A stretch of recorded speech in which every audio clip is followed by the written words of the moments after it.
लोकसभा सार्वत्रिक निवडणूक 2024च्या अंतर्गत औरंगाबाद लोकसभा मतदारसंघामध्ये आज दिनांक 18 एप्रिलपासून नामनिर्देशन पत्र दाखल करण्याची प्रक्रिया सुरू झालेली आहे।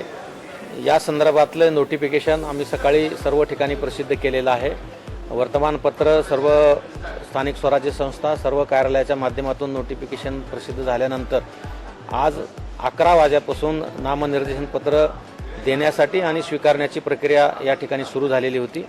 आज दिवसभरामध्ये 118 अर्ज हे या ठिकाणाहून विविध नागरिकांनी, विविध पक्षांच्या उमेदवारांनी, संभाव्य उमेदवारांनी घेऊन गेलेले आहेत आणि यामध्ये एकूण 60 व्यक्तींसाठी 118 अर्ज गेलेले आहेत आणि आजच्या निर्धारित वेळेमध्ये एका अपक्ष उमेदवारांनी श्री हर्षवर्धन रायभान जाधव या उमेदवारांनी आपला उमेदवारी अर्ज आमच्याकडे दाखल केलेला आहे।